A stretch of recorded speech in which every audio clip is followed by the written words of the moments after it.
नमस्कार. 2-100व्या साहित्य संमेलनाच्या निमित्ताने आपण जमलेले आहोत. ही लोकभाषा आहे.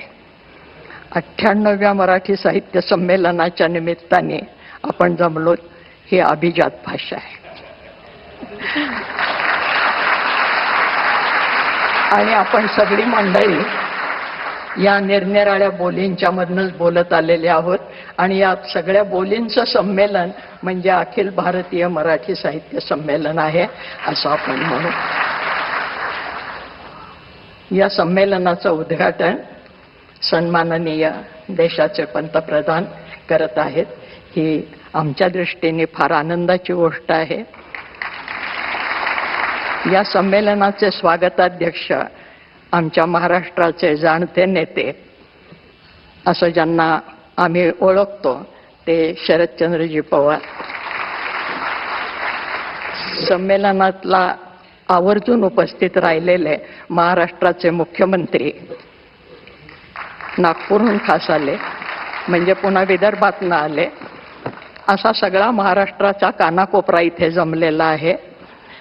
या अखिल भारतीय मराठी साहित्य संमेलन आयोजित करण्यासाठी आणि अध्यक्षीय निवड करण्यासाठी जी यंत्रणा आहे अखिल भारतीय मराठी महामंडळ, त्या महामंडळाच्या अध्यक्षा आमची मैत्रीण उषाताई तांबे, या संमेलनाचे पूर्वाध्यक्ष आणि आमचे सन्मित्र रवींद्र शोभणे, अशी ही सगळी या संमेलनाला मुद्दाम आम्हाला घरातनं आणून बोलवून इथपर्यंत स्वागत करणारे आणि मला इथपर्यंत सोडणारे या संमेलनाचे सगळे संयोजक संजयजी नहार आणि त्यांची सगळी टीम, आपण सगळी मराठीवर उदंड प्रेम करणारी माझे बहीण भावंडांनो, आज फार काही बोलायचं नाही असा दम भरलाय मला, कारण नंतर बोलायचंय. पण आपण आपल्या देशाच्या पंतप्रधानांना ज्या विठ्ठलाची मूर्ती दिली ती विठ्ठल रखुमाईची मूर्ती, हे आमचं आराध्य दैवत आहे महाराष्ट्राचं आणि हे आमच्या उदार संस्कृतीचं प्रतीक आहे.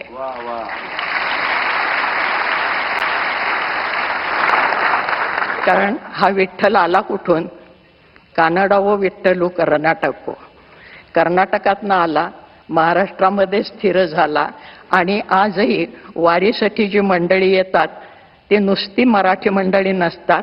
महाराष्ट्र, कर्नाटक, तेलंगणापासून ही सगळी मंडळी विठ्ठलाकडे येत असतात. हा विठ्ठल कसा आहे?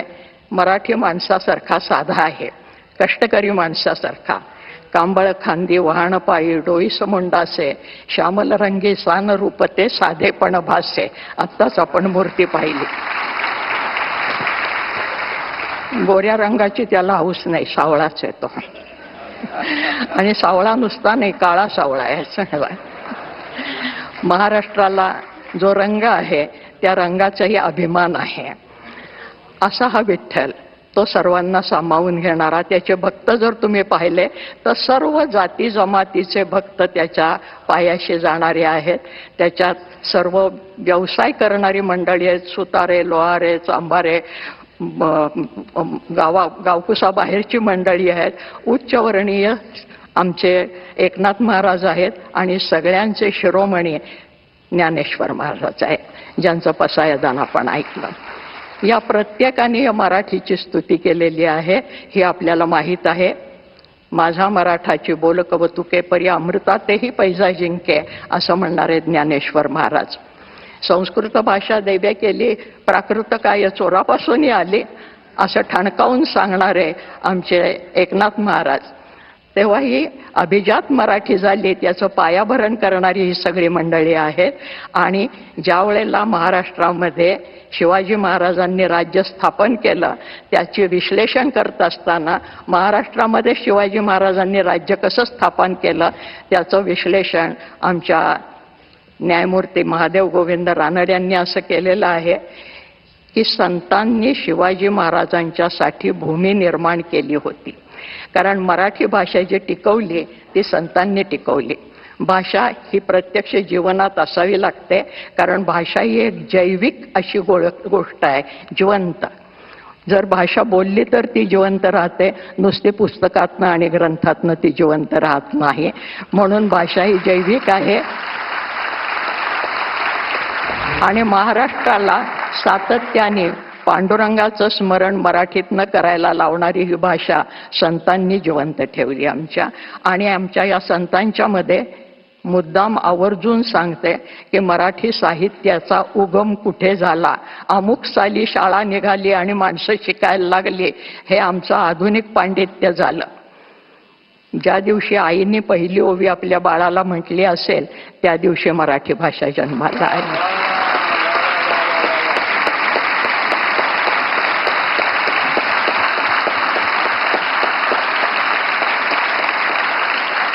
कांदा मुळा भाजी अवघी विठाबाई माझी, लसूण मिरची कोथिंबिरी अवघा झाला माझा हरी, असं म्हणणारा आमचा सावता माळी, त्यांनी ही भाषा जिवंत ठेवलेली आहे. फार कशाला, जनाबाई मुक्ताबाई तर आपल्याला माहितीच आहेत की विठ्ठलाला आणि जनाबाई बरोबर दळायला लागला, कांडायला लागला, पाणी भरायला लागला. जनी बैसली नाही आला पाणी नाही सणाला, मुद्दाम बोली भाषेत सांगते. जनी बैसली नाही आला पाणी नाही सणाला, हाती घेऊन घागरी देव निघाले तातडी, जनाबाईला आंघोळ घालायला. ही आमची मराठी भाषा. आणि ह्या मराठी भाषेला अभिजात दर्जा मिळाला आहे. या सगळ्यांना मिळून हे अभिजातपण आलेलं आहे.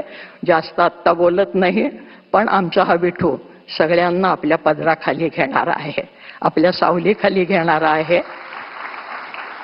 या संतांच्या मध्ये अंत्यज म्हणजे ज्याला आज आपण BC आणि OBC वगैरे म्हणतो, ही सगळी मंडळी त्याचे परमभक्त आहेत. हे कुठल्याही शाळेत शिकले नाहीत, त्यांना कोणीही शिकवलं नाही, आणि तरी सुद्धा ते मराठीमध्ये काव्य करत होते. याचा अर्थ मराठी फक्त लिखितमध्ये नाही, ती बोलीतनं निर्माण झाली, बोलीमधनं पसरली, आणि म्हणून शिवाजी महाराजांना खेड्यापाड्यातले मावळे मिळाले. भाषा ही जिवंत राहिली त्यांच्यामुळे.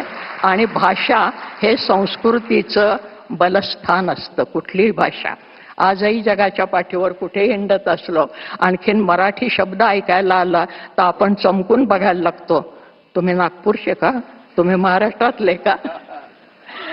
तर हे भाषेचं आपलेपण निर्माण करणारी, भाषा ही जोडणारी गोष्ट असायला पाहिजे, तोडणारी नाही.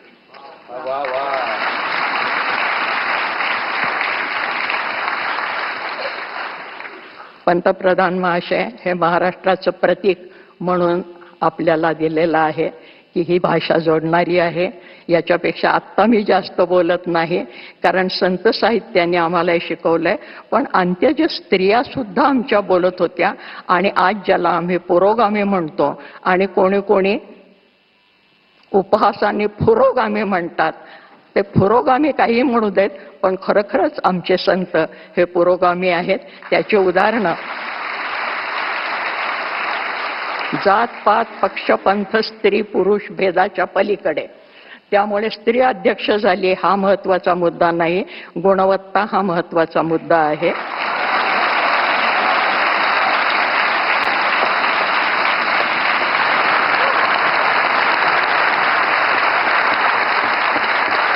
आणि म्हणून दिल्लीचं तख्त राखणारा महाराष्ट्र माझा हा साहित्यातनं जिवंत राहिलेला आहे, कर्तबगारीतनं जिवंत राहिलेला आहे. ज्या ठिकाणी संमेलन होतं आहे त्या ठिकाणी मराठी माणसाने एकदा छावणी टाकलेली आहे. हा सगळा इतिहास आपल्याला माहिती आहे. या संमेलनाचा 70 वर्षापूर्वी जे लक्ष्मण शास्त्री जोशी अध्यक्ष होते, त्यांना मी गुरुस्थानी मानते. त्यांचा सहवास मला काही काळ लाभला, त्यांच्याबरोबर मी काही काळ काम केलं विश्वकोशामध्ये, याचाही मला अभिमान आहे. त्या काळामध्ये जे काकासाहेब गाडगीळ साहित्य संमेलनाचे स्वागताध्यक्ष होते, आणि आज पुन्हा महाराष्ट्राचे शरदचंद्रजी पवार आहेत, तर ते काकासाहेब गाडगिळांच्या नावाने मला नुकताच एक पुरस्कार त्यांच्या नातवांनी सांगलीला आणून दिला घरामध्ये, अनंतराव गाडगिळांनी. आणि कदाचित शरद भाऊंच्या लक्षात नसेल, परंतु त्यांच्या राष्ट्रवादीने एकेकाळी माझी मुलाखत घेतली होती आणि त्यानंतर त्यांचं कुठेतरी भाषण झालं. त्यावेळेस त्यांनी सांगितलं होतं की महाराष्ट्रामध्ये अजून कोण साहित्य संमेलनाचे अध्यक्ष व्हायला पाहिजेत. ती जी काही 5-6 नावं घेतली होती त्यात एक माझं नाव होतं, ते छापलेलं अजून माझ्याकडे आहे. आज असा गंमतशीर योगायोग आलेला आहे की ज्यांना मी गुरुस्थानी मानते ते शास्त्री बुवा म्हणजे जोशीजी, लक्ष्मण शास्त्री जोशी यांच्या जाग्यावर मला उभं राहण्याचं भाग्य मिळालं. ज्यांनी ती इच्छा प्रकट केली होती ते स्वागताध्यक्ष आहेत आणि ज्या प्रधानमंत्र्यांचा तो अधिकार आहे, त्या राजधानीमध्ये हे संमेलन होतं आणि प्रधानमंत्री त्याचं उद्घाटन करता आहेत. या सगळ्या अतिशय आनंदाच्या गोष्टी आहेत. हा आनंद आपण पुढचे 3 दिवस सगळ्यांच्या संगतीमध्ये घेणार आहोत आणि आपण एकमेकांचं मैत्र जोडून पुढे जाणार आहोत. कारण भूता परस्परे पडो मैत्र जीवांचे, हे ज्ञानेश्वर महाराजांनी सांगितले.